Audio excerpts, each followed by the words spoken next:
നിങ്ങളുടെ favourite shows ഇനി ഒരിക്കലും മിസ്സാവില്ല. ഇപ്പോൾ C5 കാണും നിങ്ങളുടെ ഫേവറേറ്റ് ഷോസ് തികച്ചും സൗജന്യമായി.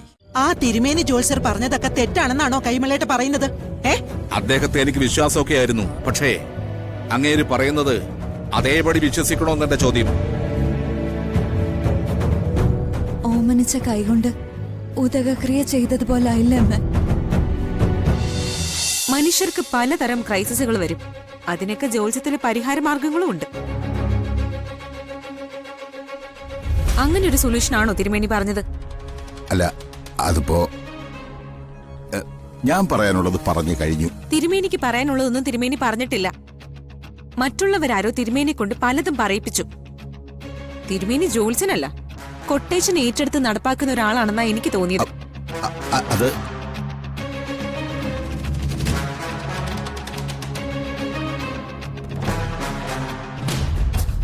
ആരുടെ കൊട്ടേഷനോ തിരുമേനി നടപ്പാക്കിയത്? കുട്ടി എന്നെ തെറ്റിദ്ധരിച്ചിരിക്കുക. ഇല്ല തിരുമേനി, എനിക്കെല്ലാം മനസ്സിലായി.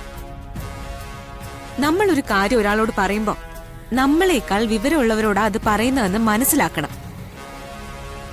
അല്ലെങ്കിൽ ഇത്തരം കള്ളത്തരങ്ങൾ പൊളിഞ്ഞു പോവും.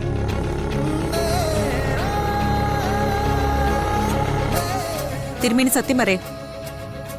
ആരുടെയോ ഭീഷണിക്ക് വഴങ്ങി തിരുമേനി ഇവിടെ വന്ന് പറഞ്ഞതല്ലേ ഈ കാര്യം? അത് ചെമ്പകമംഗലത്തിന്റെയും എന്റെയും ഏത് ശത്രുവാ തിരുമേനി ഈ ചുമതല ഏൽപ്പിച്ചത്? എന്നെ ആരും ഭീഷണിപ്പെടുത്തിയിട്ടുമില്ല, ഞാൻ കള്ളം പറഞ്ഞിട്ടുമില്ല. ദയവ് ചെയ്ത് ഇനി എന്നോടൊന്നും ചോദിക്കരുത്, ഞാൻ പറയില്ല. തിരുമേനി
മീനാക്ഷി, ആ തിരുമേനി പറഞ്ഞത് എന്ത് മര്യാദ കേടാ. കേരളത്തിലെ ഒരു ജോത്സ്യനും ഇങ്ങനെ ഒരു പരിഹാര മാർഗം പറയില്ല. അയാള് പറഞ്ഞത് ശരിയായാലും തെറ്റായാലും മുത്തശ്ശി എന്ത് പറഞ്ഞ് മനസ്സിലാക്കും? മുത്തശ്ശി ഈ ജോത്സ്യന്മാര് പറയുന്നത് തെറ്റായാലും ശരിയായാലും അത് അന്ധമായി തന്നെ അങ്ങ് വിശ്വസിക്കും. അതാ ഇവിടുത്തെ ഏറ്റവും വലിയ കുഴപ്പം. ഇതിന്റെ പിന്നിൽ എന്തോ ഒരു വലിയ കളിയുണ്ട്, അത് ഉറപ്പാ. ആ തിരുമേനി അയാളൊരു കള്ളനാ. ഇതൊക്കെ ആ മൈഥിലിയുടെ വേലയാ. അവളൊരു സാധാരണക്കാരിയൊന്നുമല്ല, അവളൊരു ക്രിമിനലാ. കാർത്തിയേട്ടാ, ഞാൻ ഉറപ്പിച്ചു പറയുന്നു, ഈ മൈഥിലിയുടെ പിന്നില് ആരൊക്കെയോ ഉണ്ട്. ഇത് വലിയൊരു ഗൂഢാലോചനയാ. ഇപ്പോ ഞാൻ വല്ലാത്ത കുറ്റബോധത്തോടെ ആലോചിക്കുക. അന്ന് ആ മൈഥിലിയോട് ഞാൻ ഒരു സഹതാപവും കാണിക്കരുതായിരുന്നു. അതിനൊരു പരിധിവരെ കുറ്റക്കാരി ഞാനും കൂടിയാ. അവൾക്ക് ഞാൻ ഈ ചെമ്പകമംഗലത്ത് അഭയം കൊടുത്തത് തന്നെ തെറ്റാണ്.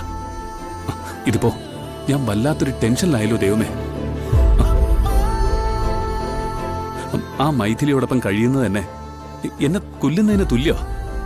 ഞാൻ അവളെ വെറുത്തതാ, എനിക്ക് അവളോട് അറപ്പാ. കുടുംബത്തിന്റെ ദോഷം മാറാൻ വീട്ടുകാരെല്ലാരും സമ്മതിച്ചാലും എനിക്കിതൊന്നും അംഗീകരിക്കാനാവില്ല. പക്ഷെ മുത്തശ്ശി ആ തിരുമേനി പറഞ്ഞത് നടപ്പാക്കാൻ പോവല്ലേ? എങ്ങനെ നടപ്പാക്കിയാലും എനിക്ക് അവളോട് ക്ഷമിക്കാനോ സഹിക്കാനോ പറ്റില്ല.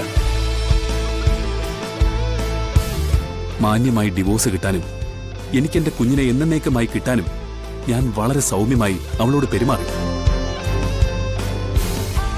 അത് സത്യം, അതാണ് സത്യം.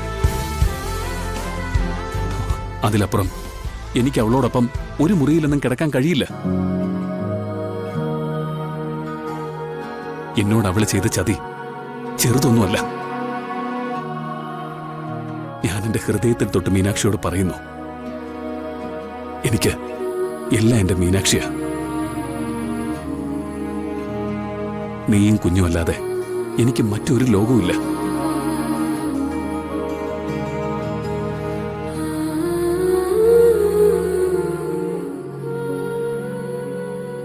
ഇതെന്റെ മീനാക്ഷിയാണ് സത്യം.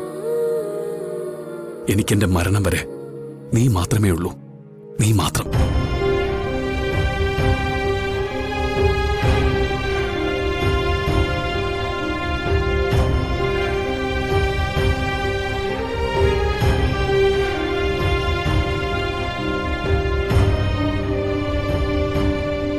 ഇത് ഞങ്ങളുടെ ജീവിതം തകർക്കാൻ അവള് ചെയ്യുന്ന പ്ലാനാ.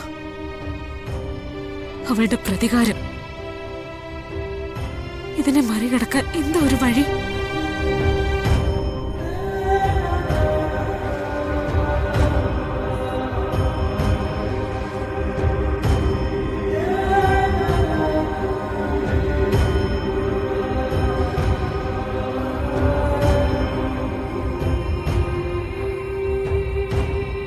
യാതൊരു വ്യക്തിത്വവുമില്ല ജീവിക്കുന്നതിനേക്കാൾ ഭേദം വല്ല തീർത്ഥാടനത്തിനും പോകുന്നതാ. ഞാൻ ആ വഴി ചിന്തിക്കുക. യാതൊരു അഭിപ്രായ സ്വാതന്ത്ര്യവും ഇല്ലാതെ ഞാൻ എന്തിനിവിടെ ജീവിക്കണം? ഞാൻ അങ്ങനെ ഒരു തീരുമാനം എടുത്തതാണോ തെറ്റ്? രാജലക്ഷ്മി ഏകാധിപത്യ പ്രവണത കാണിച്ചപ്പോഴൊക്കെ ഞാൻ ക്ഷമിച്ചു നിന്നതല്ല, അംഗീകരിച്ചതാ മുമ്പൊക്കെ. കാരണം നിന്റെ തീരുമാനങ്ങളൊക്കെ വളരെ നല്ലതായിരുന്നു.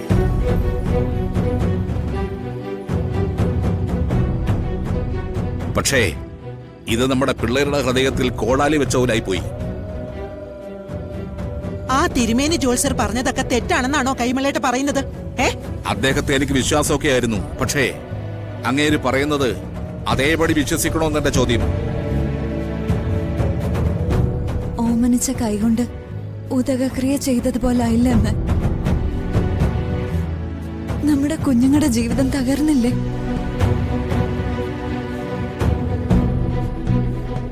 ഇങ്ങനെയൊക്കെ ആയിരുന്നെങ്കിൽ ഞാൻ എന്റെ മകനെ കൊണ്ട് ആ മീനാക്ഷിയെ കല്യാണം കഴിപ്പിക്കില്ലായിരുന്നു. ആ കുട്ടിയുടെ കണ്ണീര് കാണാൻ എനിക്ക് വയ്യ.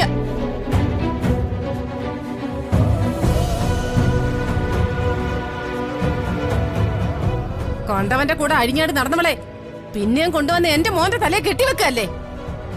നിങ്ങൾ പറയുന്നൊന്നും എനിക്ക് മനസ്സിലാവുന്നില്ല. ഒരു പ്രശ്നപരിഹാരം എന്ന നിലയ്ക്ക് 21 ദിവസം വൈകയുടെ അമ്മ അവളുടെ കുഞ്ഞിനോടൊപ്പം കാർത്തിയുടെ മുറിയിൽ കിടന്നാൽ എന്ത് സംഭവിക്കുന്ന നിങ്ങൾ ഈ പറയുന്നേ? അമ്മേ, നീ ഏത് ലോകത്തെ ജീവിക്കുന്നതെന്ന് എനിക്കിപ്പോ സംശയം തോന്നുന്നത്. വിചിത്രമായ ചിന്താഗതി. വിചിത്രമായ ചിന്താഗതിയൊന്നും അല്ല, സ്വാഭാവികമായ ചിന്താഗതിയാ. കാരണം എന്റെ കാർത്തിമോൻ എന്റെ കൺമുന്നിലാണ് ജനിച്ചതും വളർന്നതും. അവനെ എനിക്ക് വിശ്വാസമുള്ളിടത്തോളം കാലം എനിക്ക് യാതൊരു ഭയവും ഇല്ല. അവ മീനാക്ഷിയെ ചതിക്കില്ലെന്ന് എനിക്ക് ഉറപ്പുണ്ട്.